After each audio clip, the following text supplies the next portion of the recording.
Bitcoin explained like you're 5 years old. I've been asked for this video a ton, so here it is. Before I jump into actual Bitcoin, you have to understand money. Money is just a store of value. It's something that if I have a $20 bill, I know I can walk into a store and spend $20. They'll want it, then they can take that $20 and go somewhere else. Before this, I had to take my fish to go buy your cow and we would trade and it wouldn't work. So money was created and it's a store of value that we can exchange. Governments across the world have tried to change from physical dollars to digitized money. They did this through credit cards, through central banks, and all this kind of stuff. But ultimately, it really doesn't work because you have dollars floating out there and digital assets. And so you have to have a government regulate it and tell us when there's more money or less money and who's doing what. And as soon as you get that government involved, manipulation happens. Welcome to interest rates and inflation of the last 3 to 5 years. What Bitcoin does is it tries to solve that. It's a complete digital asset that takes central governments and banks out of it. But the way it does it is we can track every Bitcoin from the dawn of time. Imagine if you had one Bitcoin, kind of like a dollar, and I wanted to see that Bitcoin from the beginning of time and everyone's hands it went on.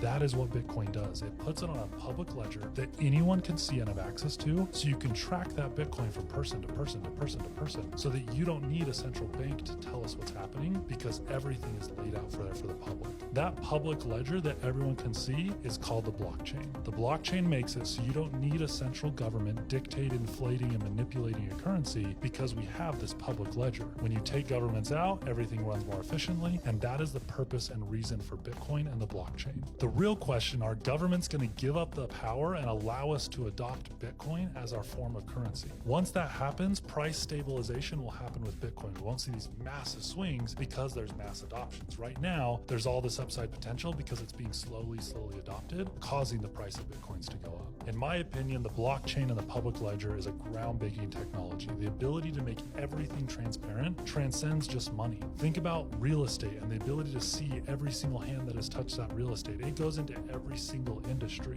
But the proof of the matter is, blockchain is the future of technology. It's going to be adopted. We just don't know how yet. Investing in Bitcoin and other cryptocurrencies is a speculative investment that you need to be smart about, but you're speculating that that technology of taking central governments out of our lives and giving it back to the public is going to succeed. And in my opinion, that's a pretty good bet. If you're looking for more advice on how to grow your net worth, follow me.